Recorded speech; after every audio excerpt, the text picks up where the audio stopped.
જૂનાગઢના ભેસાણ તાલુકાના ભાટ ગામમાં મોડી સાંજે માલધારીનો ડેલો ઠેકી દીપડા ઘૂસ્યો હતો. ઘેટાનું મારણ કર્યું હતું. ઘરના 2 વ્યક્તિઓને ઘાયલ કર્યા હતા. જૂનાગઢના ભેસાણ તાલુકાના ભાટ ગામમાં મોડી સાંજના ગામમાં દીપડો આવી ચડતા જ ગામમાં ભાગદોડ થઈ હતી. એક માલધારીના ઘરે મોડી સાંજે વંડી ઠેકી ઘેટા ઉપર હુમલો કર્યો હતો. બાદમાં જે માલધારીને ખબર પડતા તેની ઓસરીમાં દીપડો આટાફેરા કરતા નજરે પડતા માલધારી નાગજીભાઈ કાનાભાઈએ હાકલા પડકલા કરતા, પરંતુ દીપડાએ માલધારી નાગજીભાઈ પર હુમલો કર્યો હતો. તેમના પત્નીને બચાવવા જતા દીપડાએ પણ જયાબેન પર પણ હુમલો કર્યો હતો. બાદમાં દીપડો ઘરમાં ઘૂસી ગયો હતો. નાગજીભાઈએ બહારથી દરવાજો બંધ કરી દેતા દીપડાને ઘરમાં પૂરી દીધો.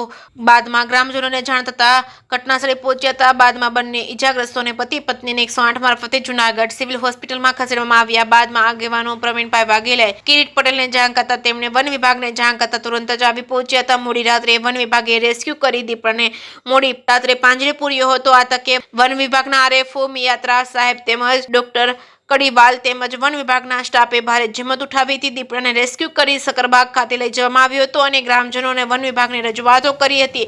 આજુબાજુના વિસ્તારમાં 5 થી 6 દીપડાઓ વસવાટ કરે છે તો ખસેડવા રજૂઆત કરી હતી. ઈજાગ્રસ્તોને વહેલી તકે સહાય મળે તેવી રજૂઆતો કરી છે. જેકેસી ગુજરાતી સાથે પંકજ વેગડા, ભેસાણ. અમારા ભાટગામ ગામમાં ભરવાડભાઈ નાગજીભાઈ કાનાભાઈ સાનિયા તેની ત્યાં સાંજે 8:30 થી 9:15 વાગે દીપડાએ મારણ કરવા દિવાલ ટપીને આવેલ. એમાં મારણ કરી ઘેટાનું અને નાગજીભાઈ જરાક આગળ નીકળેલા ત્યારે એની ઉપર હુમલો કરેલો 2 માણા ઉપર અને દાઢ બેહારેલ.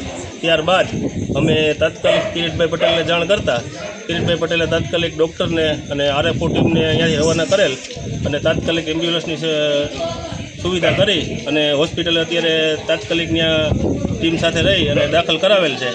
અને અમે જંગલ ખાતા તેમજ કિરીટભાઈને એટલું કહેવા માંગીએ છીએ કે આ વારંવાર અવારનવાર ભાટગામમાં ફરતી કોર દીપડા 4 થી 5 આટા મારે છે. ક્યારે કોઈ પણ માણસને ક્યારે મારી ખાય એનું કંઈ નક્કી નથી.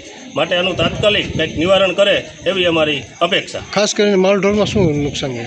માલઢોરમાં ઘેટા બકરાની તો વારંવાર મારણ કરે જ છે. માણસ પણ હવે હુમલા કરવા માંડ્યા છે. પહેલાં માલ જ ખાલી મારીને નીકળી જતા 2 દિવસ 4 દિવસ. હવે તો માણસને પણ નથી મૂકતા. અત્યારે માણસને કોને નુકસાન કર્યું છે? મારા કાકા છે નાગજીભાઈ કાનાભાઈ સાનિયા ભરવાડ, તેને તે ઈજા પહોંચાડેલ છે, હોસ્પિટલમાં દાખલ છે. જયાબેન નાગજીભાઈ સાનિયા એને પણ ઈજા પડે છે, એ પણ દવાખાને છે.